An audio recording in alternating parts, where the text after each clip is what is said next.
The bell let go and the hallway emptied in a rush. Light flattened, lockers clicked, the lemon tang of cleaner rose as if the building were exhaling. Her wheel found the seam and gave one soft squeak, a small pulse that said, "I'm still here."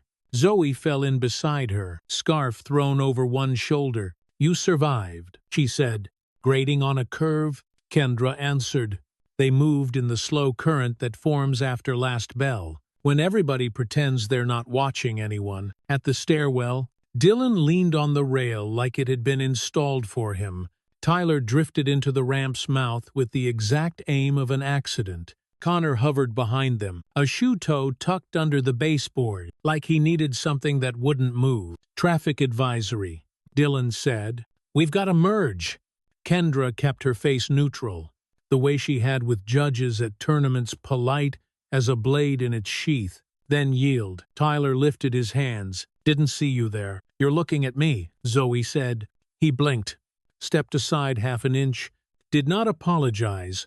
The wheel brushed the metal lip. The squeak climbed a note. She rolled through without touching him. Outside, the cold had teeth. Exhaust pooled low, chalk white against the asphalt. A whistle blew from the soccer field, flat and far. Kendra waited while Zoe fished her keys from a bag that could have hidden a small moon. "You want to ride tomorrow?" Zoe asked. "My playlist only assaults taste, not civil rights." "I'll be early," Kendra said. "Less traffic, less theater," Zoe said, and the corner of her mouth crooked. "See you at rehearsal for the tragic farce." On the ride home, houses flickered by, vinyl siding, inflatable turkeys drooping, porch lights with tired halos. Kendra watched reflections slide across the passenger window until the road turned to a blur she could own. In the glass, her face doubled with the chair behind her like a second moon. She breathed out and watched the fog go soft and clear. Quiet there.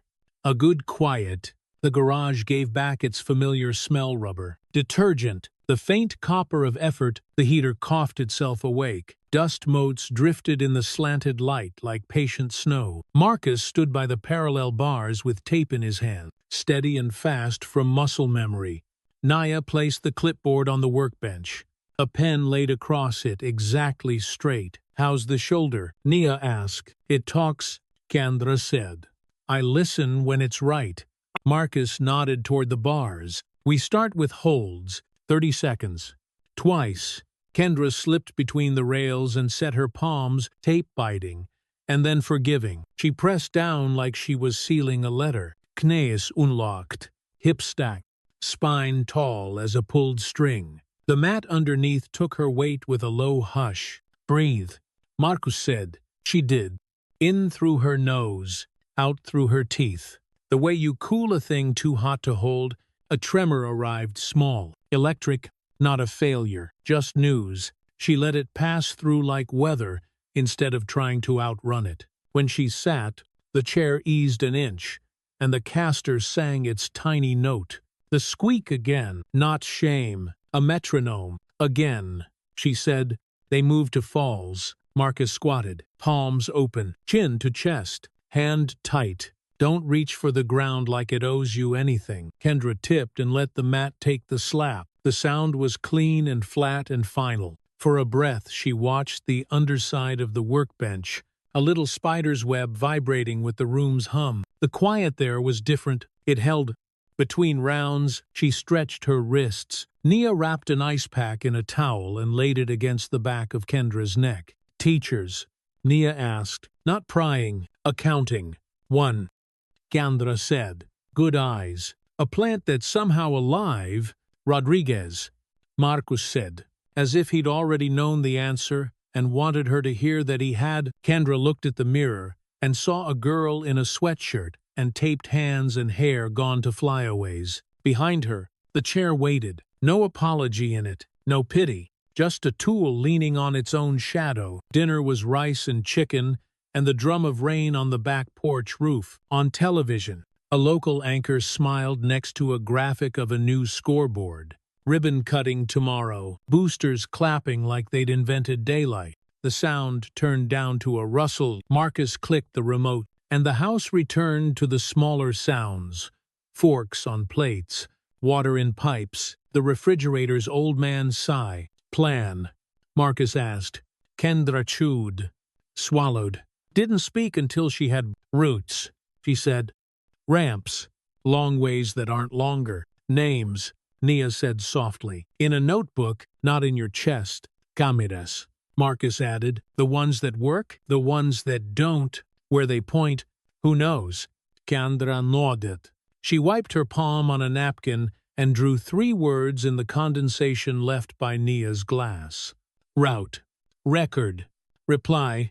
The water brightened the letters, then smudged them to a single shape. Night made the windows black. Headlights drifted across the ceiling. Slow fish in a dim tank. Kendra lay on her side, on the chair at the foot of the bed, throwing 2 circles of shadow up the wall. Her hands throbbed. That good ache that tells you nothing is broken, just building. The accident's high silver scream tried the edges of her mind. She let it knock and didn't open the door. Morning came gray and damp. The hallway had a different smell paper. Wool.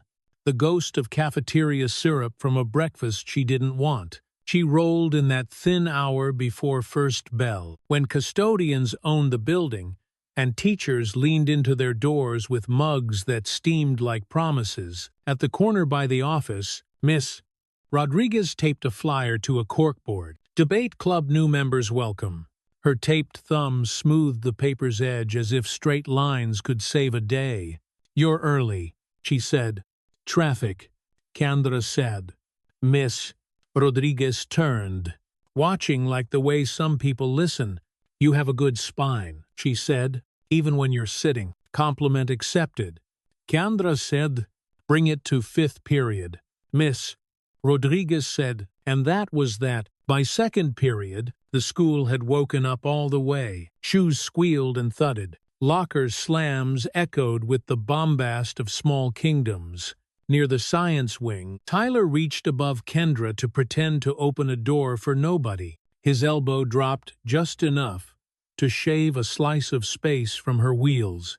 She stopped. He beamed like he'd done something generous. After you, he said. She looked not at him but at the hinge. A thin line of grease had dried there, black and dull. She took the inch he left and let the rubber hum. The squeak skated off the metal and into the corridor. Heads turned for a second, then not. People always think they're the door, Zoe said, appearing with a binder pressed to her ribs. Then you learn to be the one who decides whether it's open. I learned to pick locks, Kendra said. Sue blinked. As metaphors go, that's hot. 3rd period. Aquis. Graphite smearing onto her hen. 4th. A film the teacher used to grade essays behind the safety of darkness. Dylan flicked a paper football at Connor's shoulder and missed. Kendra watched his outline. He lounged like a man in a movie taught him how. His foot tapped an rhythmic beat against tile. Small tells in a large frame. It's easy to mistake size for certainty. She filed the beat. People move how they think. At lunch, the cafeteria's heat pressed its damp palm to her face. Fries crackled. Trays clacked. Someone's perfume did battle with bleach and lost. An accessible table in the corner was swallowed by a cluster of laptops and open textbooks. 4 kids pretending they were in a coffee shop with better lighting. Kendra turned the chair. The backcaster chirped once sharp. A bird in a vent. Table, Zoe said. Window, Kendra answered. They ate by the glass. Outside, the flag unrolled and snapped back like an argument with itself. Across the room, Dylan held court with a grin smooth enough to surf on. People leaned in to hear the story even before he told it. After punchlines, he checked to see who had laughed correctly. Tyler's laugh came on command. Connor's came late. You ever miss the noise? Zoe asked. Chewing. Eyes on the long table of athletes and the orbit around them. Sometimes, Kendra said, and let the word mean the 1,000 smaller things it meant. Ankles that didn't burn. The luxury of not mapping. The kind of invisibility that feels like rest. She peeled her orange. The skin broke with that clean citrus pop, the smell cut through grease and bleach, and the sweet syrup of somebody's spilled milk. She divided a slice and handed it to Zoe, who took it without thanks because gratitude lived elsewhere between them. After lunch, Miss Rodriguez's room held a square of sun on the floor, bright enough to make the dust show its private dance. Kendra rolled a finger over the edge of the desk until it found a deep scratch.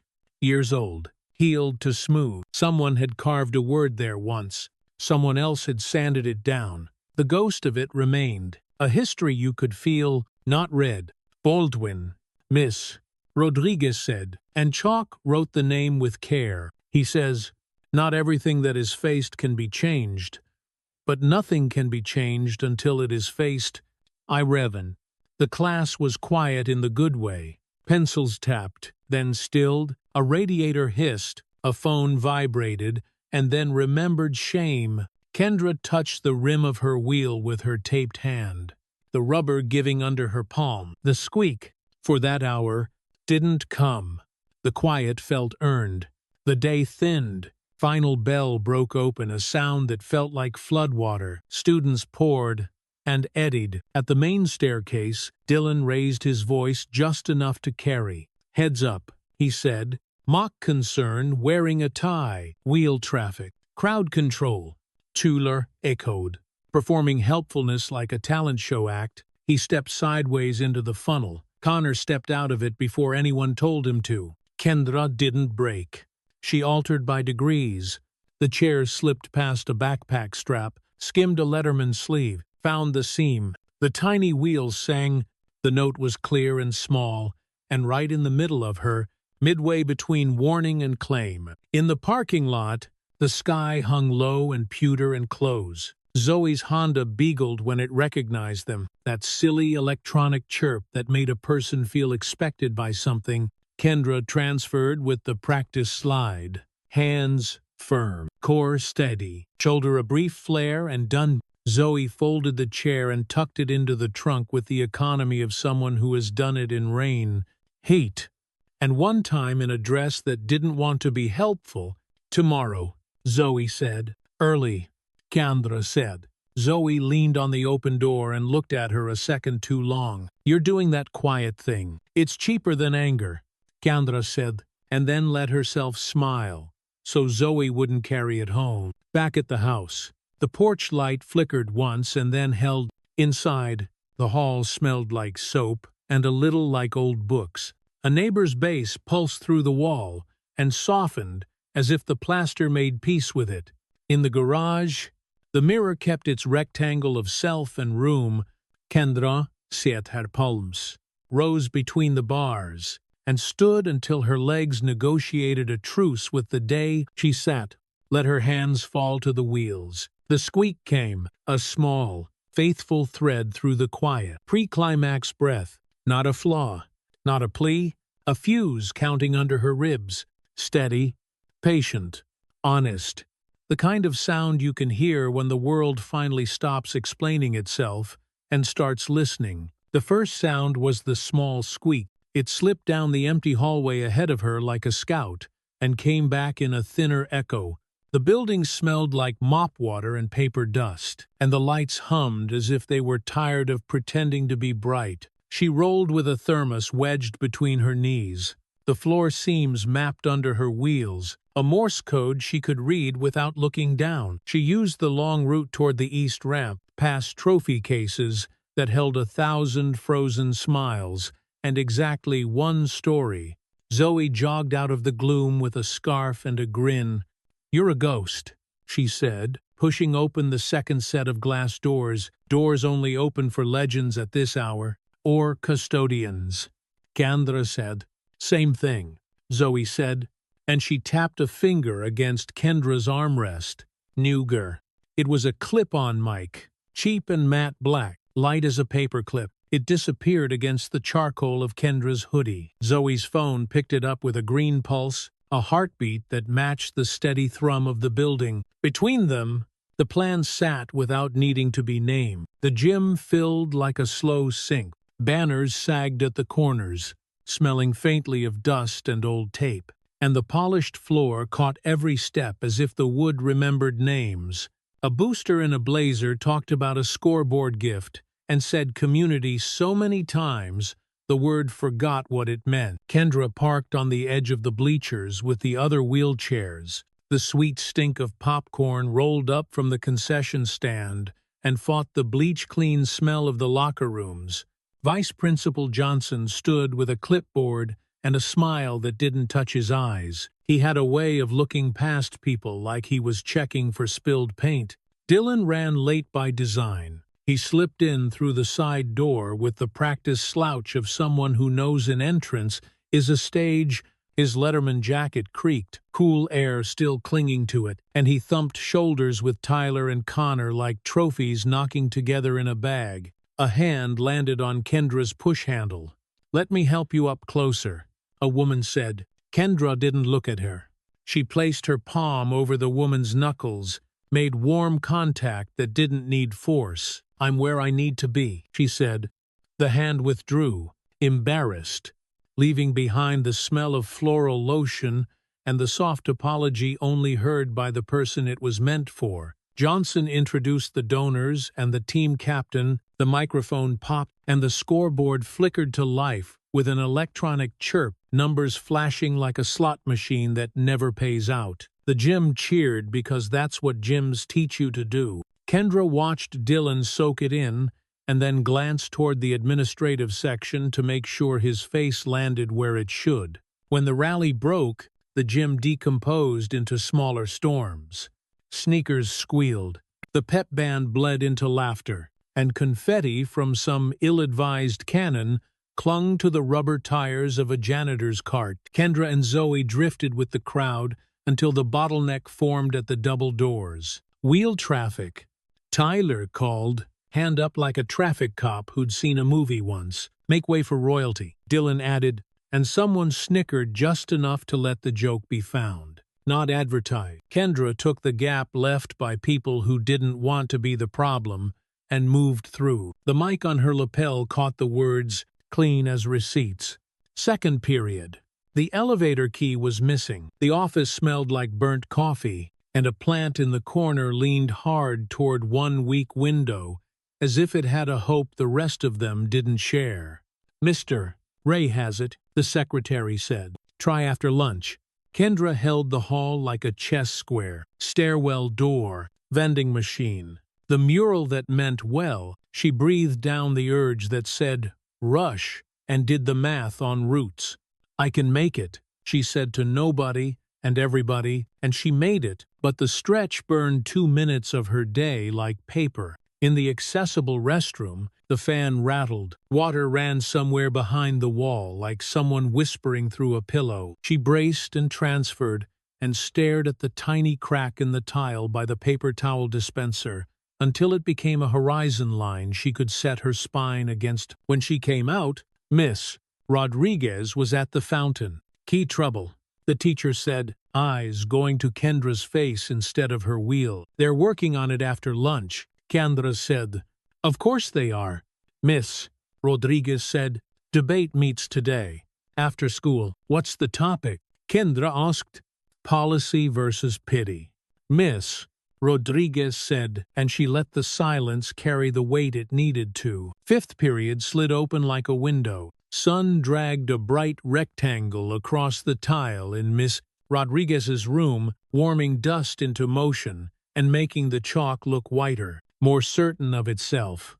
"Affirmative speaks," Miss Rodriguez said. "Who's got a spine?" Kendra didn't put a hand up. She rolled forward, felt the cool of the tile under her palms through the tape, and parked where a speaker stands. "We don't need pity," she said. "It wastes time that policy could use." She kept her sentences small and sharp, and left the last one hanging like a held note. "Stop apologizing with words, and start apologizing with ramps." The room held still. Even the radiator paused its hiss, and the building's hum retreated a half step. Someone swallowed, loud in the quiet. Miss Rodriguez wrote nothing and everything on the board. Action sympathy. In the cafeteria, the air cooked on contact. Steam rose off trays, ketchup bottles wore sticky halos, and a gray winter light seeped through windows that hadn't been washed since some nameless September. Kendra and Zoe aimed for their window table, and the route pinched at the exact point. A route always pinches when someone knows it will. Connor leaned against the end cap of a table with a tray he wasn't eating from. "Didn't see you," he said, staring past her left shoulder. "Sometimes," Zoe said, "I miss invisibility. It's cheaper than therapy." Kendra angled her wheel a degree and took space from a chair nobody was using. The rubber sang short, clean, not a plea. People looked up, then remembered their fries. Midway through lunch, the lights flickered twice. The whole room moaned theatrically and then laughed at itself. The hum in the vents deepened like a throat clearing. Kendra felt the pitch in her ribs. That small shift a building makes when it decides which way its weight will go.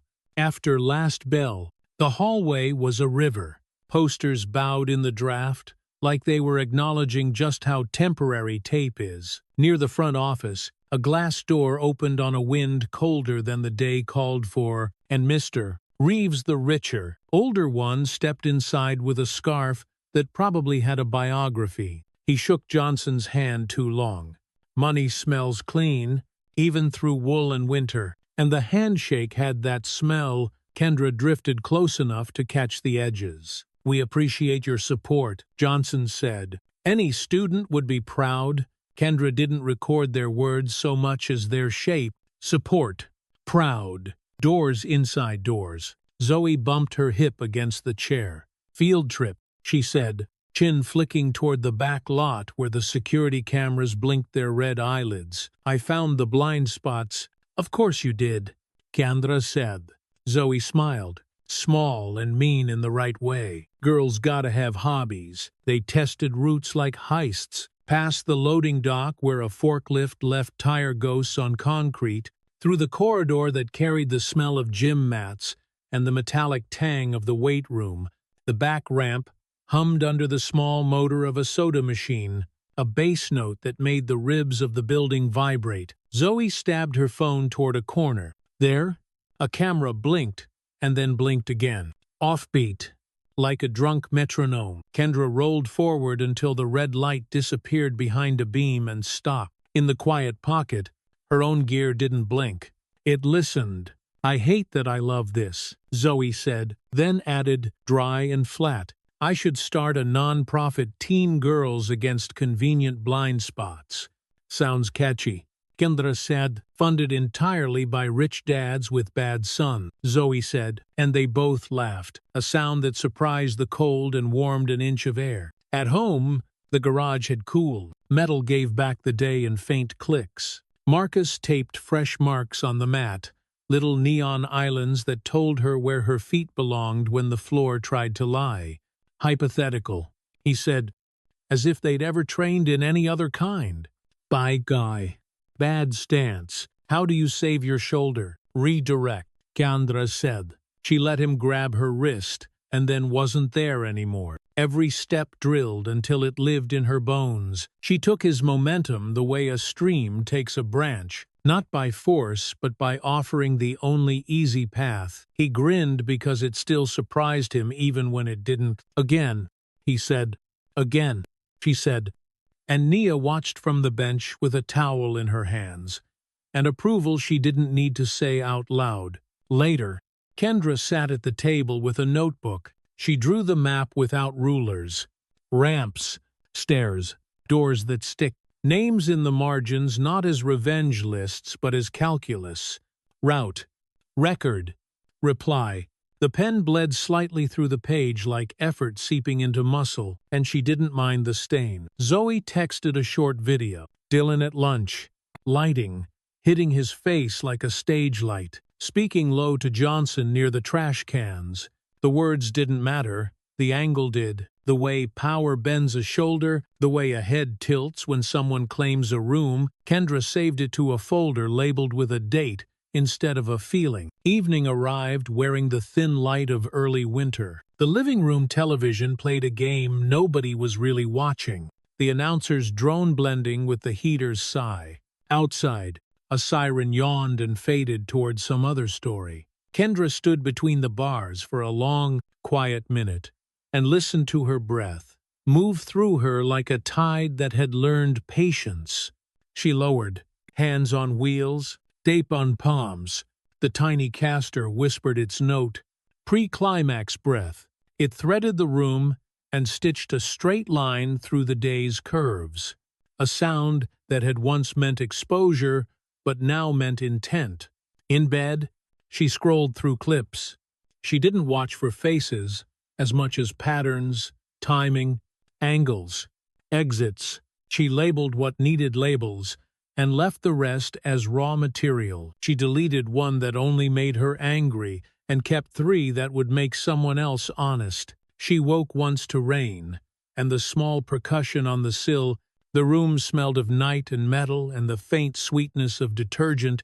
In the dark, she could find the chair without looking, could put her hand on its cool frame and feel the day waiting on the other side of sleep, like a sparring partner who respected her enough to bow. Morning would come with the first squeak again. It would move out ahead and announce her without asking for permission.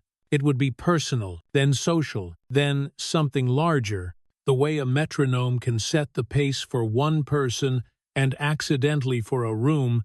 She breathed once, deep enough to bank it, let them hear it coming. The squeak started the meeting. It slipped out from the small front caster and pinged off the principal's office glass like a bird hitting a window. The room smelled like toner and cold coffee, and the blinds leaked winter light in pencil-thin bars that cut across carpet stains and a neat row of diplomas. "We're doing a restorative conversation," Johnson said. He arranged 3 chairs facing Kendra's wheelchair as if he'd drawn a triangle on the floor and wanted everyone to admire his geometry.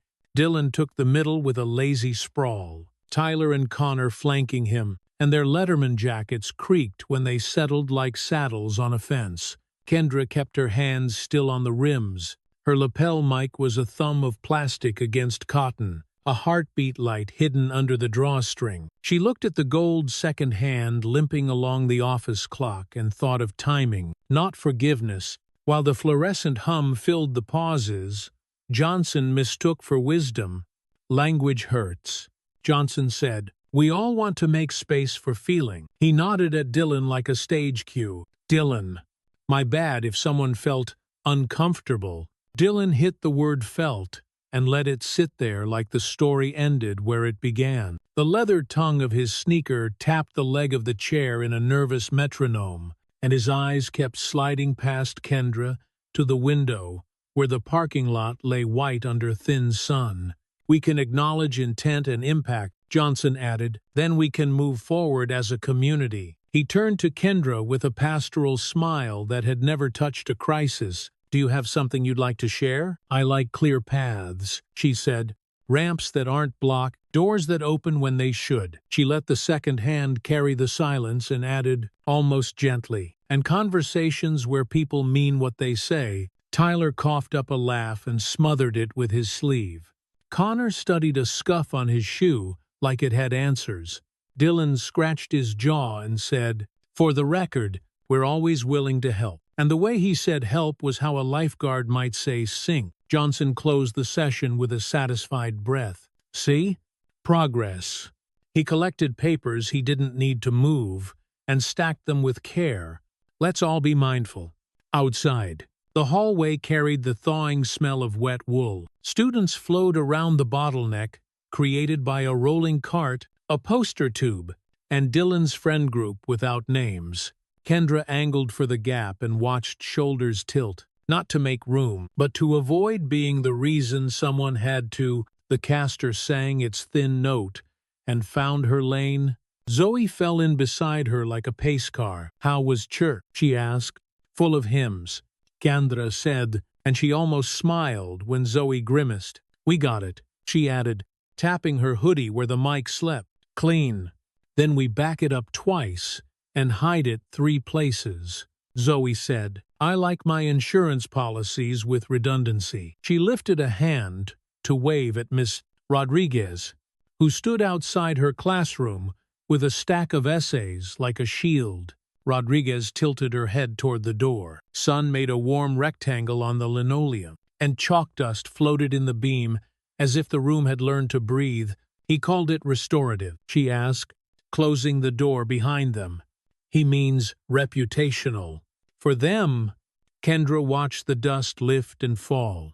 I brought a broom, she said, and the teacher's mouth tugged at the edge. Fifth period bled into an assembly about culture of care. The gym was cold until it wasn't. Bodies.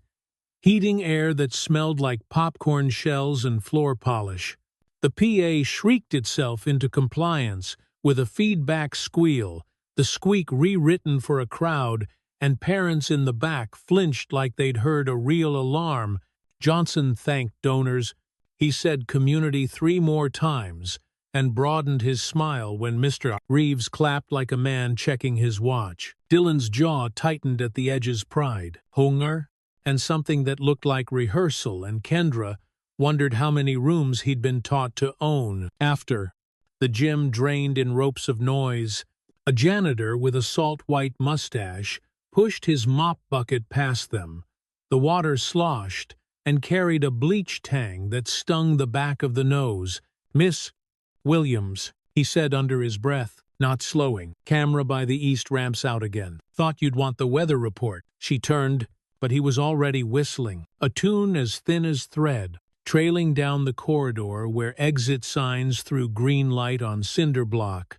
She filed the report in that part of her head that never slept and glanced at Zoe, who mouthed. Later came as a stack of choices. The elevator key was still somewhere. The accessible stall doubled as a storage closet for a busted podium, and the debate team's flyers peeled off the wall in curls that spelled maybe. Kendra moved through each small fight like she was practicing a kata, breath steady, eyes soft. In the cafeteria crush, a tray clattered, a milk carton burst, streaking white across tile, and Tyler did a performance of regret that earned him 3 pats on the back and a free pass to leave the mess. "Sorry," he said with that bright voice people use when they're already somewhere else. "No traction today." Kendra rolled through it. The wet made the tires sing in a lower register, and she felt the wheel catch and then release like a muscle letting go. Zoe slid napkins under the rubber and said, without looking up, "This is the part where I remind you that vengeance is not a growth mindset." "I'm not vengeful," Kendra said, "just curious." She watched Connor out of the corner of her eye, head down over his phone, laugh not quite joining the others. When he lifted his face, their glance met for an instant. It wasn't apology, it wasn't pride. It was something like a warning with nowhere to land. Midway through last block, the fire alarm hiccuped. Not the full scream, just a sickly chirp. A system clearing its throat. Everyone laughed because that's the contract with fear when nothing burned. And then faces turned back to screens like the moment cost nothing. Kendra felt the echo live in her ribs, the building and her body agreeing for once on tempo. The day shed students in waves. A thin winter sun threw long shadows across the back lot, where the asphalt stitched itself with salt lines and tire ghosts. The camera on the corner winked its red dot twice, then went dark, and Zoe breathed out a curse that steamed in the air. "Blind spot at 2 o'clock, she said, same as the janitor said. She held up her phone like a ward and checked a new app she'd installed. "If I were a bad plan, I'd live right there." "Then we don't let them be the only cartographers," Kendra said. They tested angles, counted strides, learned where a door took 3 pounds of extra pressure to open when the wind turned. In a shadow pocket by the loading dock, a delivery truck idled with a diesel burr, and the smell of hot rubber and cold metal. And the quiet between them became a decision without a name. They were heading in when Connor peeled off from the flow. He didn't touch the chair. He didn't look at it either, and that almost counted. "Don't stay late Thursday," he said, eyes on the middle distance, where a flock of starlings knit itself into a shape and undid it again. "Just don't." "Why?" Zoe asked, sharp as glass. Because people do dumb things when they've been told they can't be seen, he said. And he was gone before they could pin him to the wall with what next. In debate. The room carried the smell of dry marker. The whiteboard reflected the overhead lights back as a hard rectangle, and everyone looked a little bleached around the edges. Miss Rodriguez wrote resolve and stepped aside. Kendra took the affirmative and let her breaths thread through her sentences. A loom making something stronger than single fibers. They call this a policy, she said, but it's a map of who matters. She didn't look toward the window where the parking lot held its breath. She didn't need to. Weredraf. Pre-climax. The building went still. After the chairs scraped back and the last voice faded down the hall, the radiator clicked into silence like a conductor lowering his hands. Kendra sat in the empty room, the squeak quiet under a fingertip pressed to the caster axle, and let herself feel the weight of the hour Connor had named. She texted Marcus one word. Footwork. He sent back. Angles. Nia followed with a heart and a reminder to eat, and Kendra laughed once. Dry. At the tiny family chorus lining up behind a fight, no one wanted to call a fight. On the way out, they hit the east ramp. Wind slid under the door like a long, cold knife, and the camera's eye stayed dead as stone. Somewhere across the lot, a truck backfired, and someone swore. Kendra could track 3 exits with her eyes closed. She kept them open anyway and rolled on. They didn't get jumped that night. They didn't get anything but a heavy sky, and the feeling of a story inhaling. On the curb by the bus loop, a gum wrapper lifted and settled, the small white flutter like a signal from a far ship no one bothered to decode. At home, the garage held the day's heat like a memory. Tape marks on the mat glowed faintly, neon islands that had taught her feet to respect geometry. Marcus set a timer and said nothing else. She moved through the sequence until sweat cut cold on her ribs and the floor felt honest under her soles. After, at the table, she laid tools out like a surgeon. Alcohol wipe, drop of oil, a square of felt. She cleaned the caster stem, oiled the axle, and pressed the felt into the cup so the squeak turned into a whisper.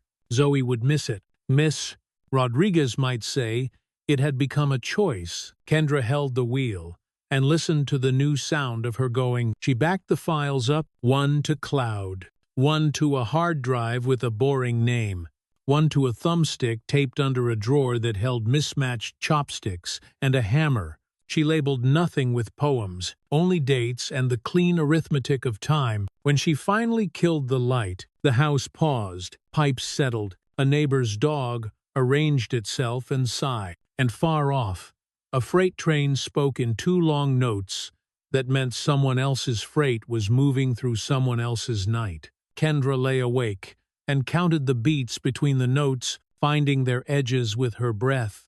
Tomorrow, the caster would whisper, not apology, not announcement, a private metronome, insistently hers, setting a tempo no one else could quite hear until it changed the room. She closed her eyes and let that thought drift to the edge where sleep waits, a promise with teeth and patience. Time, she thought, is a wheel if you make it. The wheel no longer squeaked. It whispered over waxed tile, a soft thread through a dim hallway that smelled like pencil shavings and the night custodian's lemon cleaner. Lockers held their breath in 2 blue rows, while exit signs poured a weak green on the floor like something radioactive and tired. Kendra rolled with her palms half open on the rims. Her hoodie carried a hint of detergent and cold air from the walk-in. A hairline crack in a ceiling panel clicked each time the building settled. She stopped beneath a dead camera, black lens, no pupil, and waited until Zoe's reflection appeared in the trophy case beside her. East ramp, Zoe said. Still blind. Kendra answered, eyes on the glass where gold figures froze mid-stride. We make our own sight. They drifted into room 217, as if they'd just remembered homework. The heat rattled in the old radiator and the whiteboard reflected overhead lights in a hard rectangle that flattened everything it touched. Miss Rodriguez closed the door with 2 fingers and a look that said, "Not a conspiracy, just mindfulness," and set her toad on the desk. "2 things," the teacher said. "Administration posted a reminder about unauthorized recordings, and I printed complaint forms in triplicate." She slid the stack across, the paper smelling faintly of toner and something burnt. "Choose your battles, or choose your ground." Kendra ran a thumb along the staple. Metal, beat, skin. Not hard enough to hurt, just enough to count. "Ground," she said. "I like ground." Zoe produced a thumb-sized camera from her backpack. "No brand. Matte black. Adhesive back. Public corridor," she said, pitching her voice like a joke to hide the fact that it wasn't. "No expectation of privacy. And we're protecting ourselves. That's practically civic duty." Miss Rodriguez didn't smile. She watched Kendra. Instead, the way the girl's shoulders sat low but ready, the way her hands flexed and unflexed on the rims like a musician warming up. "If you do this," she said, "you do it clean. No provoking, no viral glory." She lowered her voice. "Only truth." Kendra nodded. Her chair drifted an inch from the push, wheels whispering. Then stilled. In the quiet, the clock's second hand ticked through a small circle that felt larger than it should. "We won't give them what they want," she said. "We'll give them what they are." They placed the camera at lunch. The cafeteria was loud with trays and sneaker squeal, steam rising off pizza like a cheap magic trick. Zoe peeled the adhesive with a quiet, satisfied breath and stuck the lens high under a vent above the east ramp. Kendra angled her chair to block sightlines while a knot of freshmen argued about ketchup. "You're like a stagehand," Zoe said, stepping down. "Best roles are behind the curtain," Kendra said, and let the wheel touch the puddle of sunlight on the tile before she pulled away. By last period, a summons waited in the inbox. Assistant Principal Johnson's subject line didn't bother with punctuation. His office hummed with fluorescent lights and the mild damp of a ficus that had not been watered enough. He spread his hands as if laying a cloth over a table he expected them all to share. "There's a concern," he said. "About," Kendra asked. "About creating a climate," he said, selecting each word like a fruit he didn't trust not to bruise. "I've heard students are talking, recording." He brightened. "We prefer restorative approaches." "Same," Kendra said. "Restoration needs materials." She kept her eyes on the edge of his desk, where a scratch had been polished but never disappeared. Johnson's smile shivered, then held, and she understood he had learned a script where patience counted as power. "Let's not escalate," he said. "Escalators are a tool," she said. "So are ramps." The door opened before he could find a response. Connor stood there with a hall pass like a prop nobody believed. He didn't look at Kendra. He looked past her, into an office that smelled like coffee gone to bark. "Mr.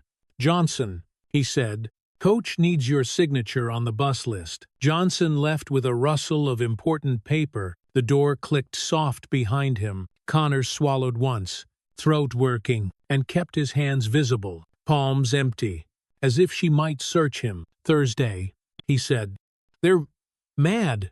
"He's mad. It's a performance now." He lifted his eyes to her face and, for a beat, held there. "I'm not brave. I'm tired." "Brave is a luxury," Kendra said. "Tired is useful." Her voice stayed low. "Walk away." "I can't," he said. "Not yet." He set a folded paper on Johnson's side table like a confession and slipped out, leaving his cologne and a raw hint of fear hanging in the room. Zoe unfolded it later under the library's yellow lamps. A class schedule, a map of exits, a note in thin block letters at the bottom. Thursday after debate East Lot. The paper smelled like the inside of a textbook left in a car too long. Sun-baked ink and cooked glue. Mid-afternoon turned into practice. In the garage, tape squares on the mat marked distances with neon insistence. The air held the rubber smell of resistance bands and the mineral tang of sweat that had dried and come back to life. Marcus set his watch on the windowsill and spoke a single word. Angles. Kendra stood between the parallel bars. Her hands shook the first time she lifted, then settled as she found the old groove in her forearms. The little hollow where pain became information. Up. Pause. Shift. Down. Marcus shadowed close enough to catch, far enough to respect. They grabbed from high, he said. You load low. Ramps, she said. He grunted, pleased. Leverage.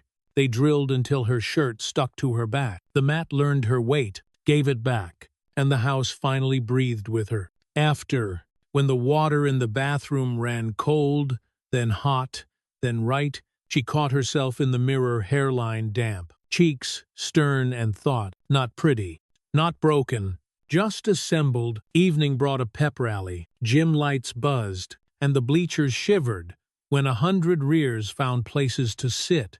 The air tasted like popcorn oil and floor wax. Coach shouted about heart. The mascot did a dance that ended with a wobble, and a wide grin held too long. In the pause, Dylan stepped down a row until he was level with her. Big plans, he asked. His smile had edges. His body held itself like a man posing for a statue. The student section roared at nothing in particular, and the noise covered the soft friction of his jacket sleeve brushing hers. You should be careful. Accidents happen. Kendra kept her gaze on the scoreboard. Giants of red digits blinked 0, 0, 0, and then reset. Accidents end, she said. Patterns don't. For a moment, his face emptied. Then his mouth remembered its place. Cute, he said, standing. You should write for the yearbook. He turned, slipping back into his constellation of friends like a star that had never moved. Afterward, Miss Rodriguez intercepted them by the exit. Her coat smelled faintly of rain even though the sky was clear. She put a hand on Kendra's shoulder, light as the settling of dust. Be where there are witnesses, she said. Or be where there are records. We can do both, Zoe said. We're overachievers.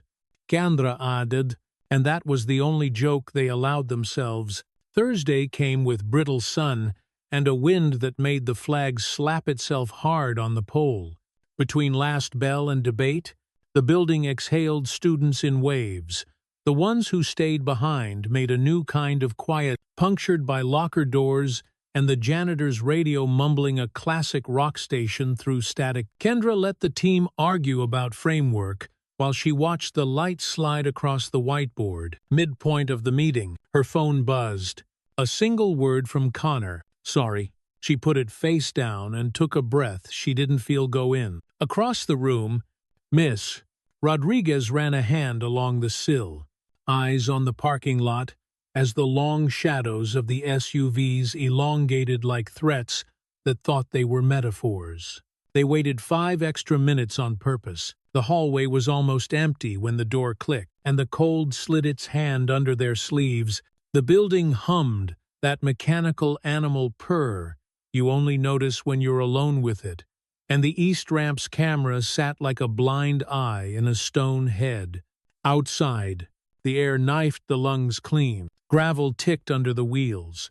Somewhere a diesel grumbled, then died. Zoe walked a step ahead. Keys knotted in her fist, her breath puffing out white and regular. A gum wrapper hopped against the curb. Snagged. Hopped again. Pre-climax. Everything stopped. Not really. Birds still shuffled in the maple. A distant siren wound and unwound. But the piece of world around them became a held breath. Kendra thumbed the wheel locks and felt the faint, precise click through the rim, a sound smaller than courage and more reliable. Phones, Zoe whispered. Recording, Kendra said, and tucked hers deeper into the hoodie pocket.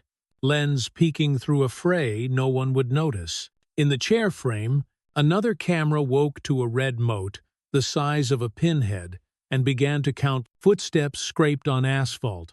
3 shapes slid out from behind a truck, long and thin under hard winter light. The smell of cheap body spray hit first, then the colder tang of new tires.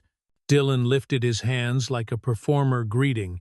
Nothing but knew the audience was there anyway. Working late, he said. Kendra watched the empty school windows gaze back like mute witnesses, felt the metal of the rims cool under her palms, and thought of the wheel's whisper. She had made the sound softer, not to hide, to choose when it would be heard. The wheel whispered over asphalt. Cold air scraped her teeth. The east lot held the last light like a bruise under the horizon. A red mote glowed on the hidden lens by her footrest. A firefly pinned to metal. 3 boys peeled off the shadow of a lifted truck. Their shoes rasped grit. One engine coughed twice and died, leaving only the thin electric hum of the building and the flag's stiff snap against the pole. Working late, Dylan said. His jacket creaked when he spread his arms. The smile had angles, practiced and smooth. His eyes did the real talking, mapping escape routes, witnesses, leverage. We figured we could help. We're good, Zoe said. Keys knotted in her fist. She stepped a half-pace ahead, like she could take space and make it a wall. Her breath frosted, quick and even. Somewhere behind them, a grocery cart clanged against its cradle and settled. Come on, Tyler said. He angled. Not kite blocking, not kite pulley. Connor hung back by the bumper with his hands jammed in his pockets, mouth pulled flat like he'd tasted something sour. Kendra set the wheel locks with her thumbs. 2 faint clicks traveled up the frame, and into her hands the sound landed in her chest and steadied there. We have a route, she said. Step aside. Dylan's gaze dropped to the chair. He leaned, casual enough to read, as harmless to anyone 20 yards away, and not watching hands. Always wanted to see how one of these things handles. He reached. Zoe moved quicker, but Tyler slid into her lane with a lazy pivot and shoulder. Whoa, he said, laughing. Careful with the hardware. Don't touch my chair, Kendra said. Her voice didn't climb. It flattened, a board across 2 bricks. The red mote at her foot glowed steady, a tiny, unwavering witness. Dylan's fingers curled around the handle. He pulled light testing tugs, becoming a tug you'd use on a stuck drawer. The chair shuddered, then came with him. Kendra's body pitched. She felt the brief weightlessness she knew too well, the snap back, the cold slap of ground through denim and skin. Silence hit before pain. Bare, ringing, bright. She smelled rubber and winter and a dark copper thread of her own blood. A gum wrapper scudded along the curb, snagged, and held. Zoe's shoes scraped asphalt. Back off, she snapped, going for the chair. Connor's hand lit on her forearm and held, not squeezing, just present, like he needed her to feel his indecision. Just trying it, Dylan said. He settled into the seat, legs spraveled, palms on the rims like a kid on a ride. The chair's bearings gave a small, tidy purr. He pushed, made a sloppy circle, laughed too loud at his own grace. Hey, this is kind of fun. Tyler pulled out his phone. Do a wheelie, he said, the word big and dumb in the cold. Connor's jaw worked. The red mote kept burning. Kendra planted a palm on the asphalt. Then the other. Her shoulder barked. Her hip complained in a tight, bright line. She breathed once, twice counting the rhythm. Marcus drilled into her until the numbers were stronger than the noise and pressed. The ground said no first. Then it thought about it. Then it let her sit. She wiped grit from her mouth with the back of her wrist, tasted iron, and lifted her chin. Tyler said. Dude. Dylan spun the chair and finally looked. For a beat, he forgot the smile. What? He said, and then louder, angrier, like volume could fix physics. What? Kendra put a foot under her. Then the other. Her body rose like a hinge you've oiled for months before the day you need it. She stood, Not dramatic, not fast. Careful. Real. You've been faking, Dylan said. His voice cracked on the last syllable, the way a tenor's does when the note is higher than his confidence. The wind puffed and lifted his hair off his forehead. I've been recovering, she said. She brushed her palms on her knees. Her breath showed even a metronome in the gray. My chair. He shoved the chair away. It caromed off a parking line and drifted until the wheel kissed a concrete stop with a soft rubber sigh. Come get it, he said. Let's see you. Zoe took a long step toward the chair. Connor's touch tightened, then dropped, then came back like even his muscles couldn't decide. Don't, he said. But he wasn't talking to Zoe. Kendra rolled her shoulders. Her stance changed by degrees, feet a little wider, knees soft, weight low, hands up like she was about to accept a gift and had learned the gift might be a punch. Last chance, she said, and meant it. Walk away. Tyler laughed to fill the space. From you? He feinted left like he was in a pickup game and lunged. Her hip turned. His momentum belonged to her now. She stepped aside, guided him past, with the heel of her palm on his triceps. He stumbled, caught himself on nothing, and wheeled back, red-faced. Lucky, he said. You missed, Kendra answered. Dylan's eyes cut to Connor, a flick of the chin. The old signal. Connor blew out a quiet breath that shook in the middle. He moved in anyway, low and quick, hands open. A decent idea undone by hesitation. When you're outnumbered, make them come to you. Marcus had said. Kendra let them. She shifted half a step, let Connor's reach extend, and sent her knee up at the last second. Not hard enough to break, hard enough to stop. He folded around the air and stayed there, hands on his ribs, eyes round with surprise at how fast breathing becomes a privilege. Dylan came high. Anger made him sloppy. He swung at where she'd been. She wasn't there.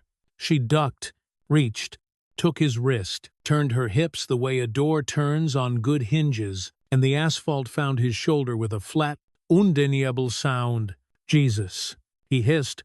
Blood threaded from his nostril and made a neat vertical line down to his lip. He touched it, stared, and then looked up like someone had lied to him about gravity. 2 on 1, Kendra said. She didn't look away from him. She didn't look at Tyler getting air back. She kept the wind in her ears and the space measured. Bad odds. For you, Tyler rushed again, grabbing for her jacket. She dropped her shoulder and let him take fabric.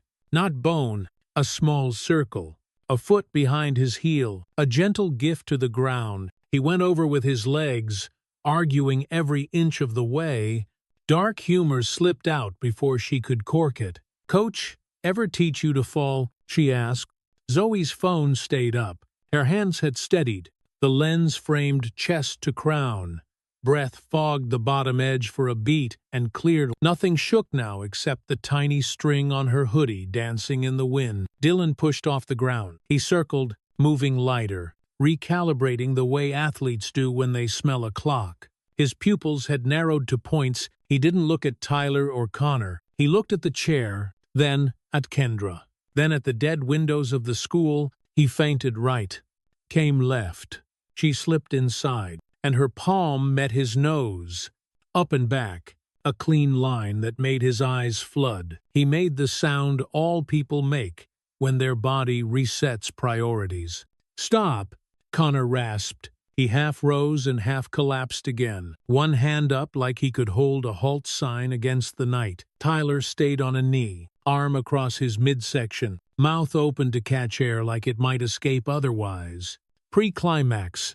The world went small. The red mote on the chair's frame reflected off a rain bead in the black truck's fender and flickered like a star about to make a decision. A crow hopped on the light pole arm and cocked its head, wondering about human patterns. The building's hum raised a note and held it. Enough, Kendra said. She didn't step in. She didn't give chase. She threw the line across the space and waited to see if anyone would grab it. We're done here. You walk away now. Dylan wiped his nose with the back of his hand. He looked at the blood. It stunned him more than the hit. Nobody had told him body fluid was a vote held in public. His face rearranged itself into something like a boy who had lost his car keys and is trying to remember when he last saw them. "You think this changes anything?" he said. The sound came wet and tinny. "You think you won?" Kendra didn't say yes. She let the silence do the arithmetic. Then she nodded toward the chair. Zoe had already rolled it back, thumblight on the push rim, eyes on the field of boys, like she was tracking a storm cell. Kendra thought. She didn't flinch. She set the brakes. She reclaimed what was hers like you pick up your name. A door bunked open. Heels clicked, brisk, authoritative. Miss Rodriguez crossed the distance in a straight line that made everything else look crooked. Her coat flared and snapped. "What's happening?" she said. Not as a question. Her gaze swept once. The blood, the boys, the phone, the wheel scuffs in looping arc. "Just leaving," Dylan said. He tried to smile. It came out like a glitch. His voice rode too close to the nasal clog. "Misunderstanding." "Stay." "Miss," Rodriguez said. She didn't raise her voice. She adjusted her glasses with 2 fingers and pointed at the ground as if marking coordinates. "All of you." Tyler looked at Dylan. Connor looked at the asphalt. The crows scolded once, low. The red mote on the camera burned. Kendra's breathing slowed. She felt the chair's frame warm under her palms. Heat shared back from skin to metal. The wind had dropped. The flag rested. Heavy. The stripe colors gone to slate in the failing light. Phones away. "Miss," Rodriguez said to Zoe. Zoe lowered without arguing, thumb never quite covering the lens until the file winked saved. "Miss." Rodriguez's eyes cut to Kendra, checking limb, reading posture, finding the pain she knew would be there even if it didn't announce itself. "Inside," she said. The word floated a little cloud into the air and was gone. No one moved. Then they did. Zoe fell in at Kendra's shoulder like a sidecar. Dylan gathered his jacket like dignity. Tyler limped. Connor held his ribs and stared at his shoes. The door swallowed them one by one, and the hallway gathered them into its sterile light and lemon cleaner. And that clock that ticks whether you're ready or not.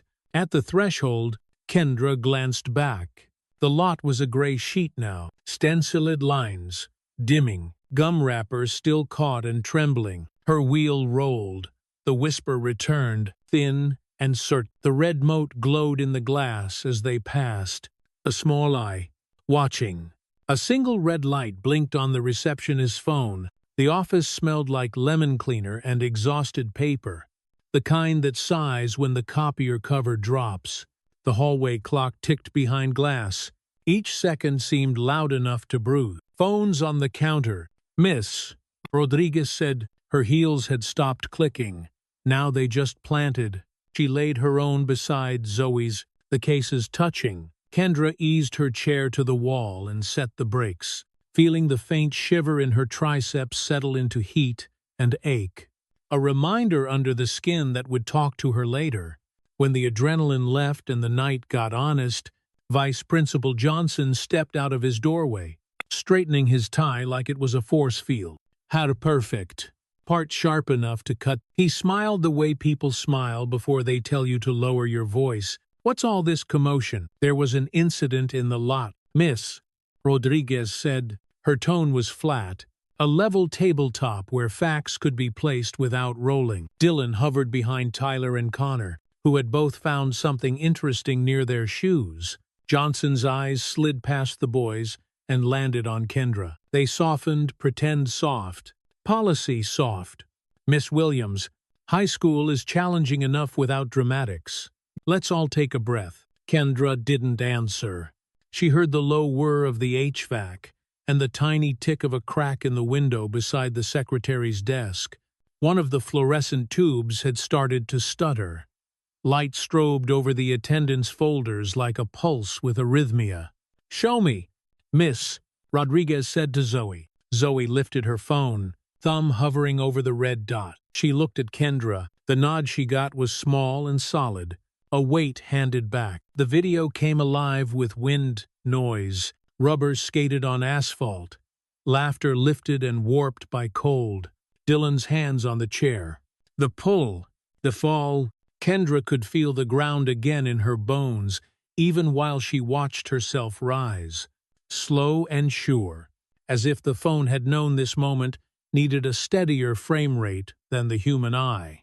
Pause, Johnson said quickly. He gestured small, like he didn't want the cameras he imagined somewhere to see his hands. Context matters. After school hours, horseplay. Play it. Miss Rodriguez said. They watched to the end. No one spoke. The copier clicked awake in the corner for no reason, lit its tiny brain, reconsidered living, and went back to sleep. Johnson cleared his throat. This appears unfortunate. He glanced at the boys the way one might check on a tray of muffins, just in case. However, Miss Williams shows admirable resilience, and there's no blood well. Not hers, and I don't see the need to escalate a misunderstanding into what? Miss Rodriguez asked. Her voice didn't rise. It thinned, like a wire under tension. Accountability. Dylan inhaled through his tender nose and winced. He looked at Johnson like a regular customer, glancing toward a friendly manager. It was a joke, he said. It got out of hand. Then your hands need new instructions. Miss Rodriguez said. The principal strode in with his coat unbuttoned and purpose still on. Hayes had the gait of a man who had walked these halls long enough to know exactly which tiles creaked. He smelled of cold air and coffee. What am I looking at? Johnson moved to intercept, palm up in that calming, everything's fine way. No need to trouble. Zoe, Miss Rodriguez said, and the phone was in the principal's hand before the vice principal finished his sentence. Hayes watched without talking. The red record dot in the corner pulsed, a heartbeat that belonged to the device, and the moment, the room's heat clicked off. The air cooled a degree and sharpened as if it wanted in on the decision. When the clip ended, Hayes handed the phone back like evidence. To my office, he said, and the group migrated as a unit. Kendra, Zoe, the boys, Miss Rodriguez, and one man who had discovered the thinness of his own smile and tried to wear it anyway.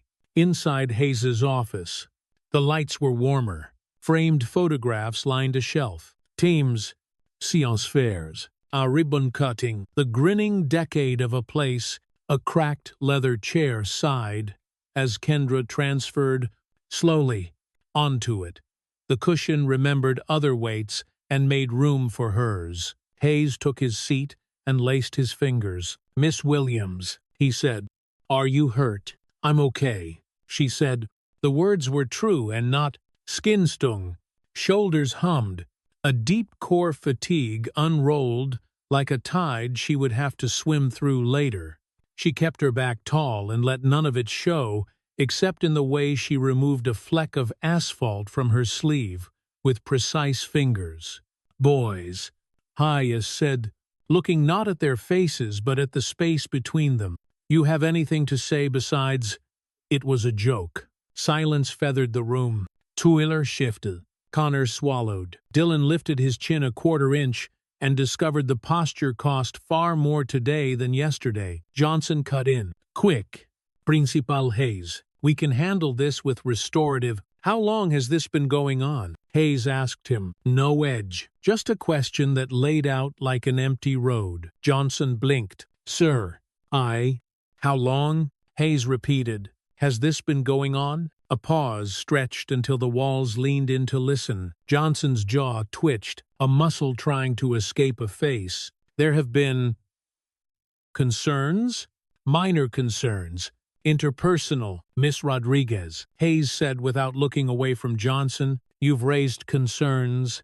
I tried, she said. She kept her hands folded on her notebook like a person who knew where her center lived. I was discouraged from submitting a formal report.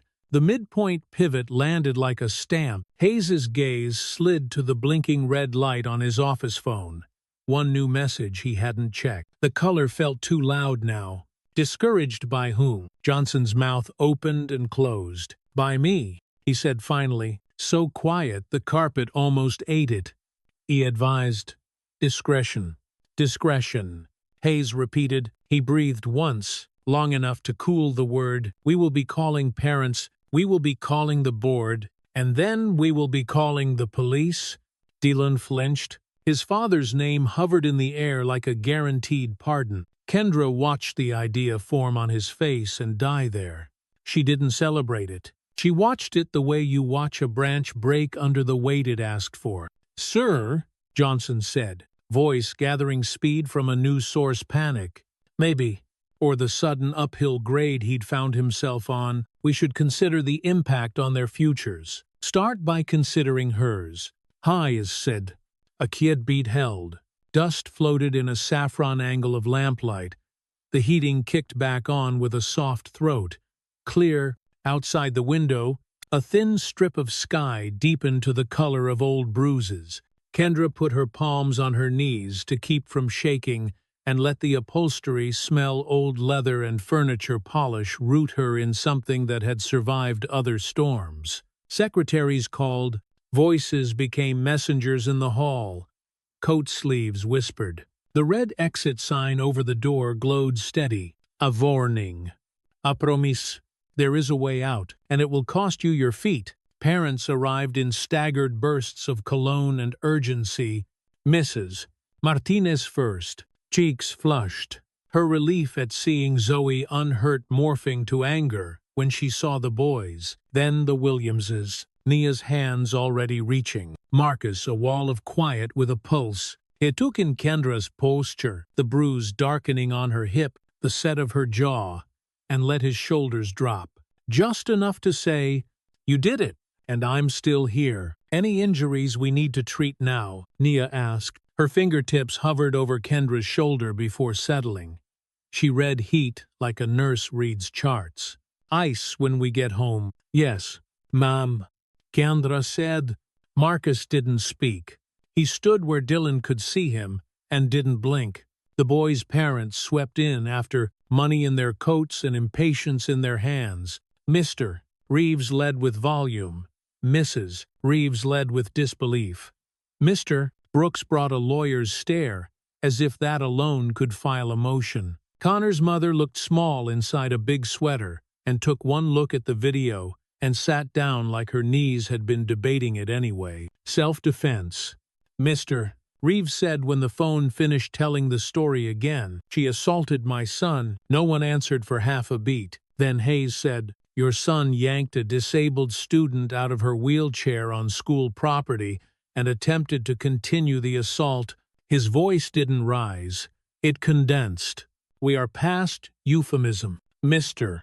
Reeves tried names. The board president, the superintendent, golf partners and donors. He stacked them like sandbags and found the river didn't care about his architecture. Johnson opened his mouth again, then closed it on whatever he had hoped would still work. He looked smaller in his chair. Necktie one a notch too tight. Skin, shiny. Kendra felt a strange pity, prick her and then pass. He had picked his angle and his blind spots. The math had been his. The meeting stretched, then snapped. Calls were made in front of everyone, the kind that leave trails. Hayes's tone turned official and left no corners to hide in. Letters were drafted.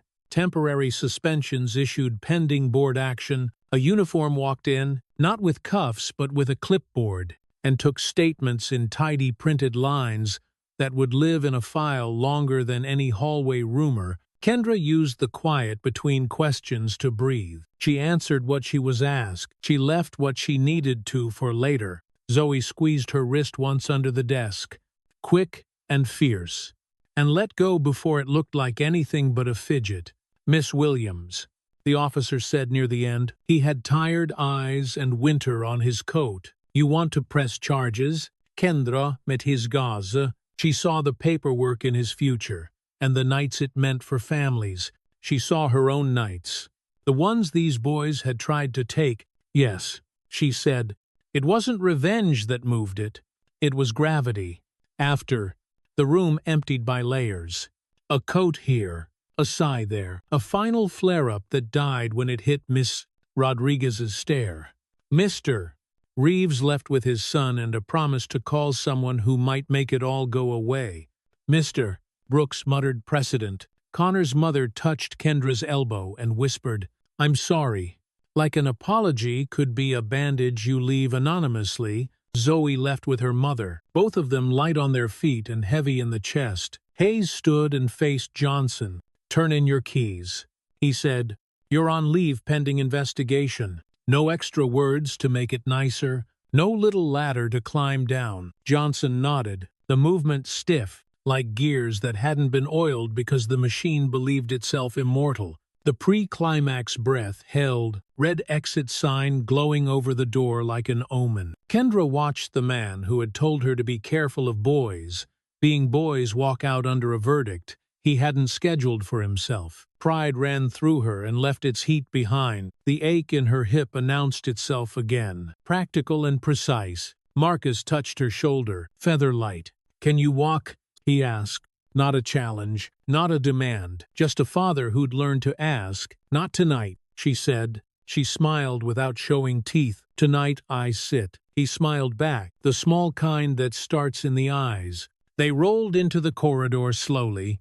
The building had gone quiet except for the distant rattle of a wheeled mop bucket and the vending machine humming to itself like a refrigerator trying to remember a song. On the office counter, the phone's red message light blinked in an empty room. Outside, the parking lot lay under a thin skin of frost. Breath smoked, headlights skimmed across painted lines and slid away. "Miss." Rodriguez walked beside them to the curb and stopped, hands in her pockets, face tipped to the starless dark. "You were brave," she said, "and careful." She hesitated, then added, softer, "Thank you for letting me stand there with you. Thank you for standing." Kendra said.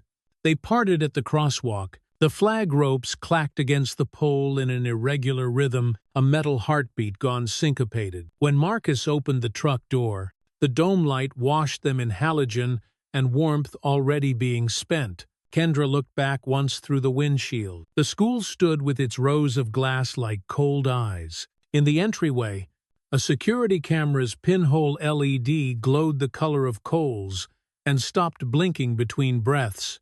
It kept watching. A tiny red light glowed on the electric kettle. Steam beaded on the kitchen window, turning the backyard into a watercolor of fences and frost. The house held that early-hour hush where cupboards know how to close without a sound. "Pain scale," Nia said, pouring hot water over tea. She didn't look up. She could read Kendra's shoulders the way other people read thermometers. 6 when I woke up. 4 now," Kendra said. She flexed her fingers under the table until the ache thinned to a string she could tuck away. The toast smelled like butter and a morning that didn't plan to apologize. Marcus slid a paper across the table. Board agenda, stamped with the district crest, and a date that suddenly felt larger than the month. "Public comment first," he said, "then disciplinary actions." "You don't have to speak," Nia added. Her hands wrapped the mug, palms warming against the ceramic. "You already bled for this." Kendra watched the kettle switch click off. "I'm not bleeding," she said. "I'm standing." She let a small smile break, quick as a match. And sitting as needed, they ate without hurry. Silverware ticked against plates. The radio murmured weather, and a traffic accident 2 exits away. She put on the jacket with the clean tear along the sleeve and didn't sew it shut. The rip said more than thread ever could. By late afternoon, the gym smelled like varnish and winter coats. Folding chairs scraped across the floor, a chorus of metal legs finding their mark. The scoreboard glared a flat red 0-0. Ling-ling. As if the game had ended before anyone warmed up, cameras set up along the baseline. Local news vans had found the curb. Their lenses drank the room and returned a colder version. Zoe navigated beside Kendra, a hand, hovering, not touching unless asked, there if needed. "I wore the good boots," she said, "in case we have to stomp anything, like a rumor." Kendra said. On the front row, Dylan sat between his parents. His left eye held a faint yellowing where a bruise had gone white collar. Tyler tipped water into his mouth and missed the first time. A dark oval spread on his shirt. Connor's knee bounced with a rhythm that didn't match the gym's hum. The board chair tapped the mic. It popped like a bubble bursting in a kid's hand. "We'll begin with public comment," she said, voice carrying the smooth grit of someone who'd tamed rooms before. A guidance counselor spoke about duty of care. A custodian talked about ramps that needed more than paint. A girl from choir fresh lipstick, shaking notes on her paper, said she hadn't helped when she should have, and the room listened like forgiveness was a thing you heated between palms. A father tried to turn the subject to property taxes until the chair cut him off with a look. "Miss." Rodriguez stepped to the mic. "No noches." She stood like someone who knew where to put her weight. "I teach here," she said. "I have watched a pattern that pretended to be clumsiness." She didn't look at the boys. She looked at the spaces that had made room for them. When adults refused to name harm, students learned to carry it. Halfway down the aisle, a red rec light blinked to life on a camera. The sound man adjusted levels. A cord coiled across the floor like a sleeping snake. Kendra felt the blink on her skin. She reached for Zoe's sleeve and tethered herself to Cotton and Friend. "Mr." Reeves took the mic next. Suit tight across shoulders that wanted to fill more space than they had paid for. "This has gotten out of hand," he said. "My son is an honor student, a leader. Boys make mistakes." He placed a hand on Dylan's shoulder like a signature. "Let us be reasonable." The chair waited out the murmurs. "Reasonable," she said, "will be defined tonight by evidence." Kendra felt the air shift, a tide that turned without a wave. The district's IT lead rolled in a cart and lifted a remote. Like a tiny gavel, the gym lights dimmed 2 degrees. Dust brightened in the beam from the projector. On the screen, angles from fixed cameras flickered to life hallways at lunch. The stair landing where shadows gathered. The parking lot under a pale sky. No sound, just bodies, paths blocked by carelessness that had been arranged. A hand brushing a wheel, a shoulder sliding into a line of travel, as if pushed by a ghost. The feed froze on the image of a doorway. Connor, half-turned, phone in hand, face caught in an expression he probably didn't rehearse. He closed his eyes at his future version and swallowed air like it had gotten thick. "Do you want to speak?" the chair asked him. Not unkind, not indulgent either. He stood after a long beat. His mother held his jacket sleeve, and then let go. He said, then cleared whatever lodged there. "I went along." He pinched the bridge of his nose, and the gesture made him look small and also honest. It was easier than telling them to stop. "Mr." Reeves shifted in his seat. "Son," he called, the word a leash, pitched across polished wood. Connor didn't look back. "It wasn't a joke," he said. "I knew that." He touched his chest with 2 fingers, as if to claim the shame. "I'm sorry." He sat down like gravity had doubled. Tyler stared at his empty hands, palms up, as if the story might have been hiding there. Dylan's jaw went rigid. Tendons roped his neck. His father's smile dried to salt. "Miss Williams," the chair said, "do you wish to address the board?" Kendra rolled to the taped line on the floor. Her wheels whispered. The gym's heat settled across the back of her neck. She waited a breath, then another, until the quiet made room around her voice. "I came here to learn," she said. She kept her tone plain, an unwrapped thing. "I still want that." Her mouth tugged once at the ripped sleeve. She let the tears show. "But I also want the next student to spend their courage on books, not hallways." She stepped up, just 1 step. The murmur moved like wind through paper. Her hands shook a little, and she didn't hide it. "I'm recovering," she said, and didn't look at the boys when she said it. "Please make this a place where that can happen." When she finished, the room exhaled. There wasn't applause. There was something heavier that sat with the lacquered bleachers and watched itself become policy. The board voted to recommend expulsion. They used words like pattern and endangerment and zero tolerance that had teeth tonight instead of slogans. They placed Johnson on administrative leave with pay lawyers, lived in these sentences, and announced an external review. Hayes stood at the back, hands in his pockets, eyes on a spot in the air where he could see both the past and the forms that would walk it to the door. Outside, the night slapped cheeks pink, breath fogged. The newslights turned snow into glitter that would melt into asphalt by morning. Reporters lifted microphones. One asked if Kendra had a comment. Another asked if she had faked anything ever. Zoe stepped in like a bouncer with a vocabulary. She faked liking cafeteria pizza. She said, "That's the only known fraud." Kendra smiled, quick and grateful. She gave 2 sentences about safety and let the rest pass like winter through a block heater. A little girl in a puffy coat approached with her mother and handed Kendra a folded note with a sticker of a star. The paper smelled like crayons and a bedroom. "I like your brave," the note said in slanted letters. "That's heavy," Marcus said softly when they reached the truck. He meant the cameras, the eyes, the way names travel once they leave your mouth. He meant 100 things he couldn't stop for her. "I can carry it," she said. She buckled the belt with careful hand. The buckle clicked, bright and small as truth. Back home, the garage held its familiar cold. A space heater chattered in the corner. The freezer hummed like a steady friend. Marcus set up the camcorder on a tripod, its red light pricking the dim like a firefly that had learned patience. "Why record?" Kendra asked, stretching, palms to bar. She knew the answer. He said it anyway, because bodies forget what they survive. Tape doesn't. She pulled herself upright inside the parallel bars. Once, twice, 3 times until the tremor in her forearms mapped the borders of what she could do tonight. The metal chilled her palms, then warmed to her heat. 38 seconds, Marcus said, watching the stopwatch, voice low enough not to shake her balance. "Again," she said. On the 4th stand, the room shrank to breath and steel. Sweat ran cold down her spine. The heater gasped and kept going. Nia watched from the doorway, eyes bright.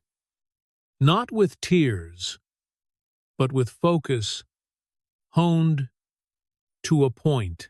When Kendra eased down, the silence afterward held like fabric. "You don't owe anyone this," Nia said. Her hand found Kendra's cheek and held it there for the length of 2 heartbeats. "Not the cameras, not the board, not even us. I owe it to me," Kendra said, her voice frayed at the edges. She didn't hide that either. They shut off the camcorder. The red light died, leaving a faint afterimage in the dark like a lesson burned onto retinas. Marcus wrapped the tape in a labeled sleeve the way people once labeled hope. Date. Time. Stand 4. Upstairs, the house settled into night. Pipes ticked. The fridge coughed once and swallowed. Kendra lay in bed with the phone face down on the nightstand and felt, rather than saw, the notification light blink like a patient heartbeat. She flipped it over. Messages stacked like cards, some soft, some with edges. A DM from a freshman who'd found their own voice, an email from a local station, polite and hungry. One threat so lazy it tripped over its spelling. She read enough to know the shapes, then silenced the device and put it in the drawer with the old ribbons and the spare charger. The ceiling offered up its usual constellations of hairline cracks. She traced one with her eyes until it met another, and the pattern made sense for a second and then didn't again. Down the hall, her parents' voices moved in low tide. Somewhere in the neighborhood, a dog barked at a yard. No one was crossing. Sleep came in pieces. She surfaced once to the red wink of the smoke detector in the corner, that single, eternal blink that says, "I'm watching even when everyone else forgets." She breathed with it, in and out, until the beat of her body and the beat of that small light agreed on the night. In the morning, it would start again. The red on-air light burned like a held breath above the camera. Cold air leaked from the vents, thinning the smell of coffee and hairspray into something metallic. Kendra rolled to her mark and felt the floor's tape under her palm like a line she was choosing to cross. "You good?" Zoe asked, adjusting Kendra's collar. Her fingers were warm. Her eyes flicked from the makeup mirror to the studio clock and back, as if time could be negotiated. "They'll try to box you in." "I'm not a box," Kendra said. She let her shoulders drop, one vertebra at a time. Under the lights, sweat had the nerve to feel like weather. The anchor slid into his chair, smile set to sympathetic. 3 minutes live. A producer called, headset crooked, clipboard moving like a metronome. The set's fake brick glowed. The desk reflected a shallow version of everyone's face. Kendra looked past the camera to the dark glass where the control room watched. A beehive hummed behind it. "Thanks for being here," the anchor said, voice lowered, as if intimacy could be borrowed. He glanced at the wheelchair, then at her shoes. "Any topics off limits? Only the ones that keep people safe," she said. She didn't blink first. The anchor nodded like they'd made a deal. The light popped red. "Tonight," he said to the lens, tone now wrapped in velvet, "a student whose story has galvanized our city." He turned to her. "Kendra, you've been called a hero by some and a delicate shrug, a performer by others. Did you mislead people about your condition?" The studio went quieter than quiet. Kendra could hear the paper fan of cue cards when the floor manager shifted. She folded her hands, thumb rubbing the ribbon scar at her wrist until it's smooth. "I told the truth," she said. "I'm recovering. Some days I stand. Some days I roll. All days I work." She let one corner of her mouth lift. "If anyone wants to switch bodies for a week, I'm open to peer review." A laugh skated across the control room glass. The anchor pressed on. "There are parents who say the boys, they took my chair while I was in the car," she said, staying level. "They circled it like a ride. When the system shrugged, other people didn't." She let that hang between them like a bell tone that chooses its own length. He pivoted to policy. She followed him there. Concrete words. Doors that opened, bathrooms people could use without a strategy. The red light watched and didn't blink. And Kendra felt something like balance. Neither victory nor collapse. Just the steadiness of telling it how it is. "Last question," he said. "What do you want now?" "Not pity," she said. "Just a school where courage can be spent in class." The producer cut, hands slicing the air. The red light died. The room exhaled so hard, the set plants seemed to rustle. Zoe dropped a hand on Kendra's shoulder like a landing. "You were a whole sermon," she whispered. "Also, they powdered you to within an inch of your life." Kendra rubbed her cheek and left a faint pale print on her fingers. "Great. I look like a donut with opinions." They pushed through the back door into evening. The parking lot carried the layered smell of wet asphalt and fryer oil from a food truck on the corner. A small cluster had gathered near the steps, handmade signs. Faces she knew and faces that knew her name from a Chiron. A man in a blazer held a phone at chest height and asked if she had a message for boys trying to get into college. "Learn respect," she said, and kept moving. Across the street, two figures peeled from a shadowed alcove. Hoodies up, hands in pockets. One held up a poster board that read, "Faker" in red marker, the letters jagged, the point made cheap. They didn't shout. They watched, waiting for a flinch. Zoe's arm pressed slightly into hers. They walked on. Steps in sync, a sedan idled by the curb. Inside, a red analog needle on the dashboard hovered a breath above zero. The driver lowered the window. "Miss." Rodriguez leaned across, hair gathered in a work-quick bun. "Heard from Hayes," she said. "The family's petitioned for an injunction, emergency hearing tomorrow." Kendra nodded once. The air tasted like copper. "What do you need?" "Presence, miss," Rodriguez said, "and patience." Her eyes soften. "I know. Me too." They watched the tail lights stitch two red threads into traffic. Kendra felt that needled hover relocate from the dashboard to her ribs. She put a hand there and pressed until the pressure answered back. At home, the porch light limned the railing in a slow moon of yellow. The first envelope was propped against the door, taped with so much care it felt like apology. "We see you." The card read in a looping hand, a gift card for a diner folded inside. The second envelope was thin and mean, address scrawled, stamp crooked, liar. It said in block letters. The pen had cut through the paper in places. Nia set both on the kitchen table. She washed her hands as if words left a residue, then dried them on the dish towel with the map of Virginia faded to the right counties. "We can call the station," she said. "Ask about security footage by the back door." Kendra shook her head. "It's just ink," she said. She went to the fridge for water and drank half the bottle in 4 swallows.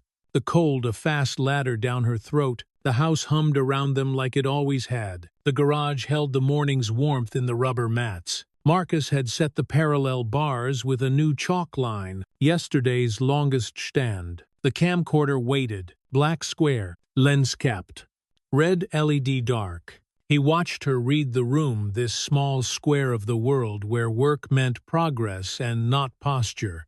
"Don't if you can't," he said. "I can't," she answered.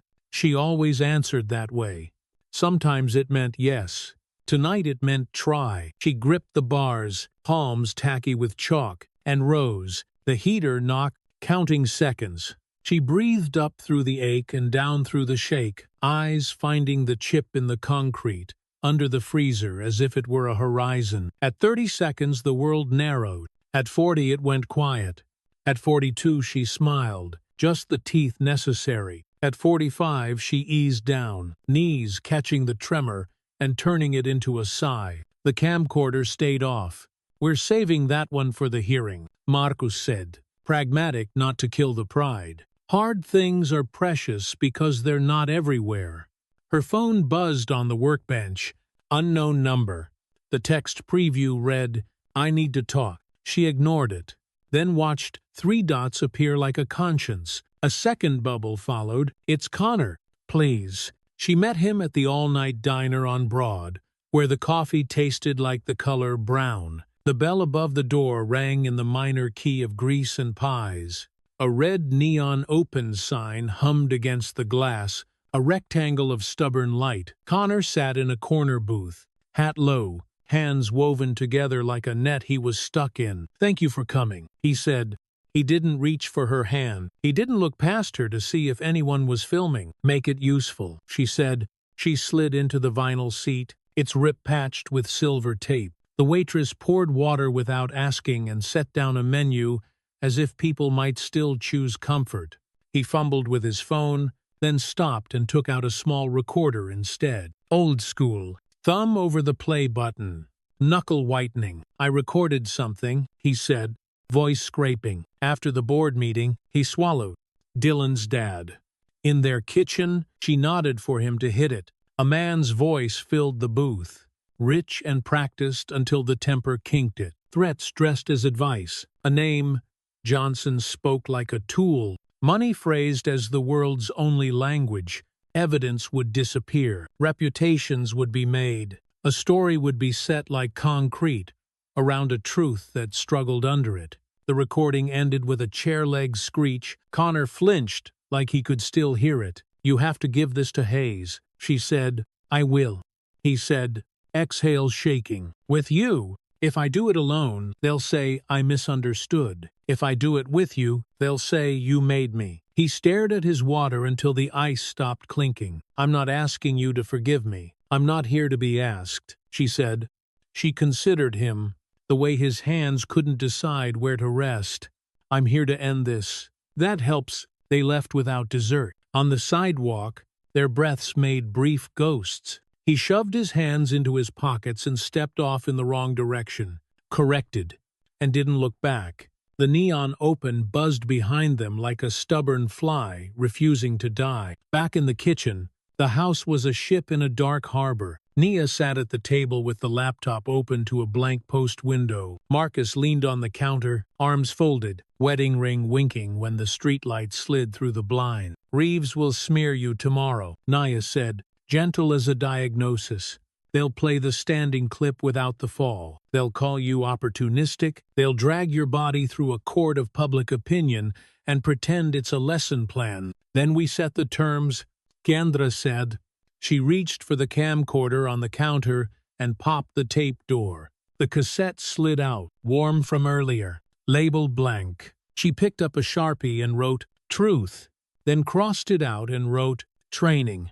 Are you sure? Marcus asked. No, she said, honest as breath. But hiding didn't help before. She plugged the cable in. The laptop blinked, recognized, waited. On the screen, a thumbnail appeared, her hands on the bars, the chalk dust like flour on them, the small grunt when she rose, the ugly face she made when effort outpaced dignity. She watched the clip through once. At 22 seconds, a tremor. At 35, a curse under breath. At 45, that thin, stubborn smile. Then, the slow, careful sit. The forehead against the cool metal for a beat after. The human part that isn't all headline. If the internet wants authenticity, she said, half to herself, it can have me ugly sweating. Nia laughed once. Small and grateful for the pressure valve. That qualifies as a warning label. They drafted a caption without adjectives. They added context without defense. They didn't tag names that had already eaten enough oxygen. Kendra rested her finger on the trackpad. She thought of the brick of a day, the letters, the red posters, the voice on the recording that treated people like furniture. She thought of the little girl's star sticker on a folded note. Post it, Marcus said, not as a command but as consent. She clicked. For a moment, nothing happened. Then everything did. Numbers climbed in a scrolling fever dream. Come on, popped. Some soft, some with teeth that had never bitten fruit. A message from Hayes appeared, short and urgent. See you, Ada. M. Bring what you have. She texted back one word, yes. The answering machine's tiny red light blinked in the corner. A leftover from when messages lived in boxes. It pulsed slowly, indifferent to the speed of the world. Kendra watched it count in its own language. Steady. Small. A lighthouse you only see when you're not in danger. She turned off the kitchen light. The porch settled into night. A car passed, its taillights smearing two thin red lines across the window glass. In the hallway, the smoke detector blinked once like it always did. A covenant nobody wrote down. She stood there and breathed with it. On, off, on, off. Tomorrow's weight already in her hands. Manageable because they would carry it together. The red exit sign hummed above the school board chamber like a low warning. Cold air leaked from the ceiling vents, turning breath to thin ghosts. Folding chairs scraped. A cheap orchestra, tuning for a fight.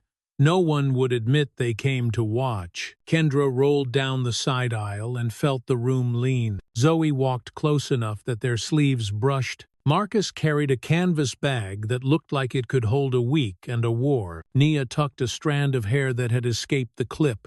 Her fingers trembled once, then went still. Front left. Miss Rodriguez said. Already there. A manila folder fat with tabs. Her smile was tight, not small. They posted the agenda an hour ago. Emergency appeal of disciplinary action. Kendra stopped on the tape line someone had laid to guide speakers to the mic. The tape was the same dull blue as the studio floor last night. She touched it with her palm. A private rhythm. Count your breath. Spend it wisely. The board filed in. Nameplates. Water jugs. Pens placed parallel. At the end of the table sat Principal Hayes. You've sat 2 seats down. A district lawyer flipped open a legal pad and didn't look at anyone. The last chair remained empty until the Reeves family came through the side door with their attorney in tow, cufflinks flashing. Dylan followed, pale under his tan, a fresh scab bridging his nose. The room quieted the way rooms do when money enters. A red recording light winked on near the ceiling. The district live stream beginning with its indifferent eye. The chairwoman tapped the mic. Thank you for coming on such short notice. We'll keep this focused. Focused meant brief. if you were on the wrong side of the table. Reeves's attorney stood first, all silk and regret. These boys are honor students, atletas. This incident, while unfortunate, has been grossly mischaracterized online. The school rushed to punishment to appease a mob. Hayes didn't look at him. Miss Martinez, the chairwoman, said, "You recorded the parking lot altercation." Zoe nodded, throat tight, and stepped to the screen.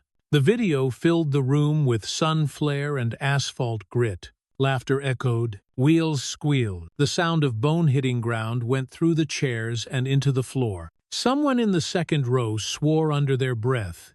Kendra watched without blinking until the frame caught her rising, one hand steadying on the car door, the other brushing gravel from her palm like it was confetti after a parade she hadn't asked for.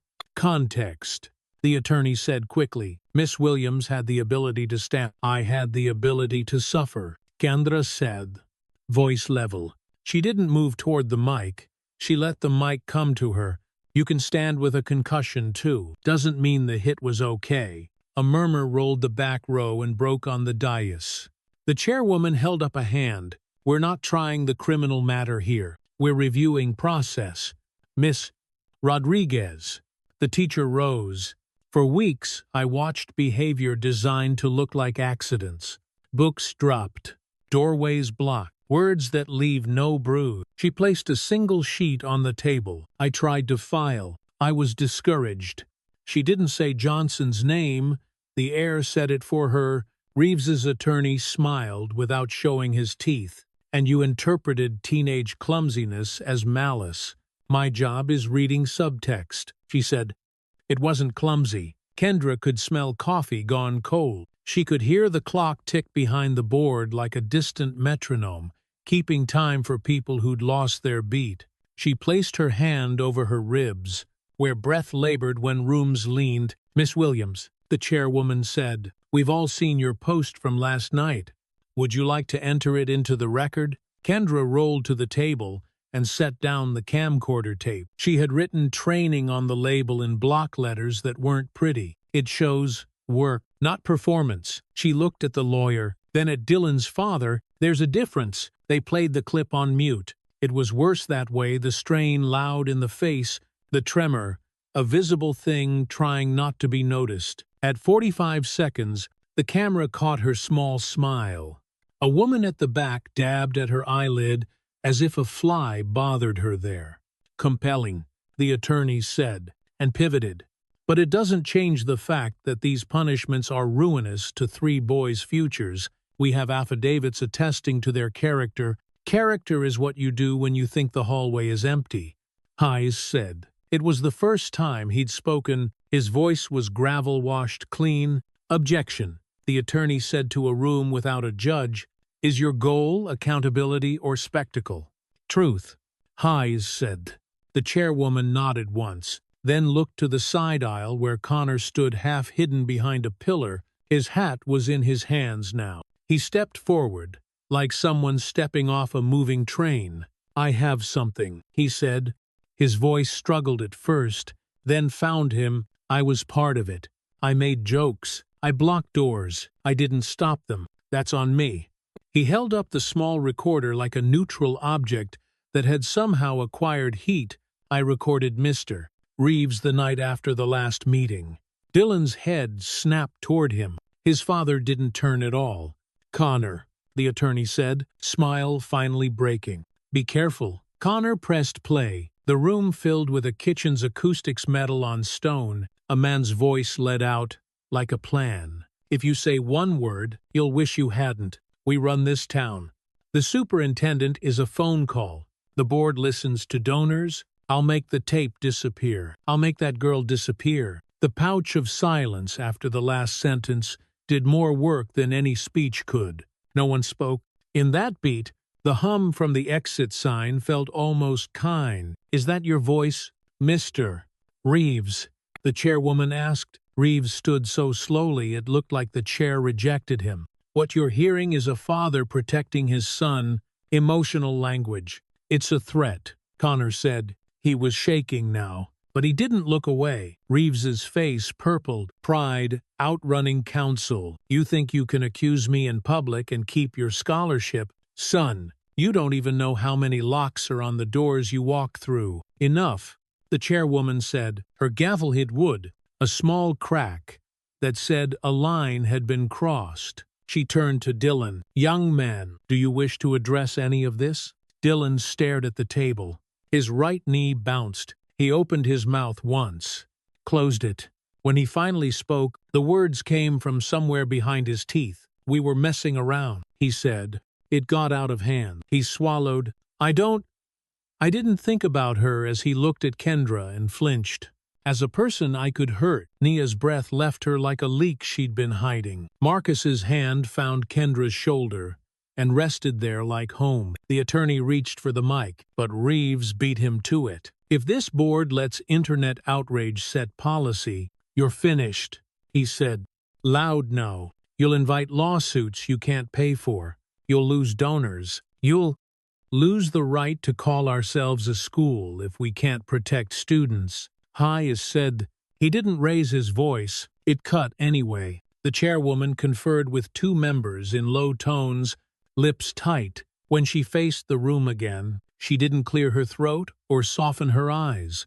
The expulsions stand, she said. The district will refer the matter to law enforcement. We will also open an investigation into administrative handling prior to this incident. She looked at Miss Rodriguez.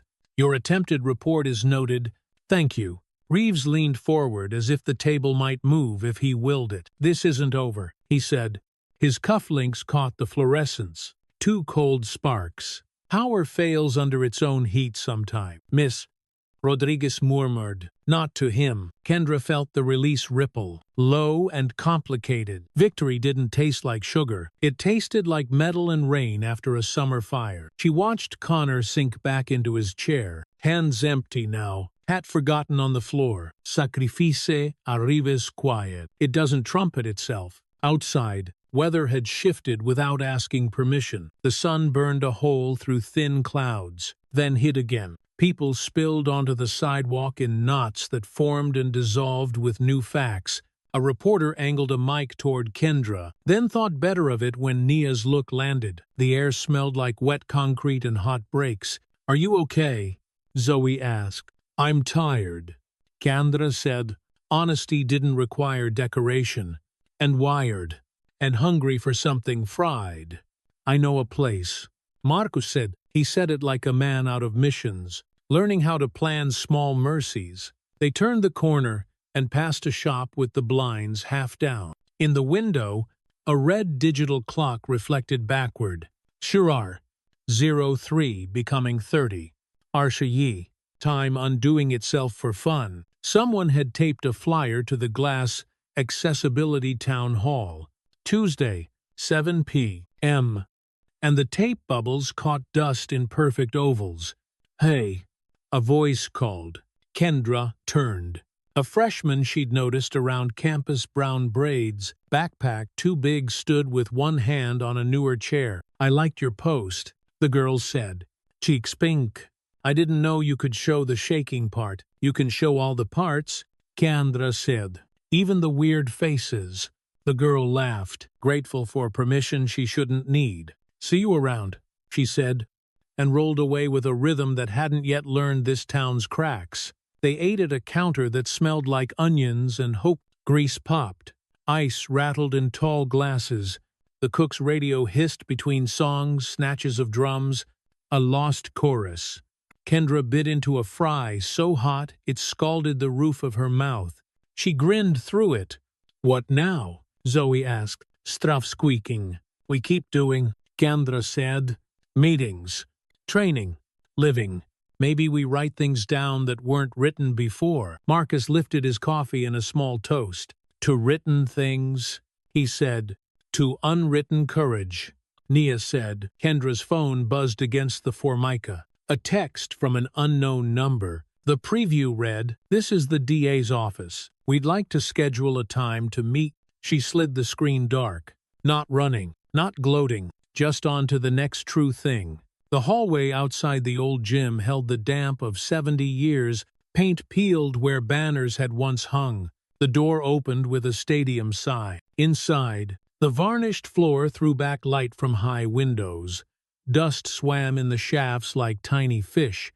A red exit sign hummed over the door to the equipment room. Patient as ever, Kendra walked a slow lap along the sideline. Fingers trailing the cool metal of the bleachers, she paused under the backboard, looked up at the net frayed, mended with a knot someone had tied with care, and let her head tip back until the ceiling blurred into a chalky galaxy.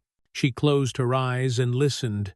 The building's heartbeat, air vents purring, a whisper of leaves against glass, her breath moving in and out through the cage of ribs, steady as tide. The quiet wasn't empty. It was a container that held all of it without spilling. On the way out, she stopped at the trophy case. Behind the glass, old boys smiled with haircuts that had aged into history. A plaque listed names that used to be everything. She rested her hand on the glass and felt, faintly, the hum of the exit sign above, reflecting into the case. Out on the street, the crosswalk flipped from a white walker to a red hand. It blinked 4 times before holding. People obeyed or didn't. Cars idled. Somewhere, a siren wound up and then thought better of it. Kendra waited, not because the light told her to, but because waiting can be a choice and not a sentence. When the white figure returned, she rolled forward. She didn't look back to see if anyone followed. The sign behind her hummed its small song to the afternoon, and the city answered with 1,000 unnamed lights, all of them saying the same thing in different languages. Not over, not finished, moving.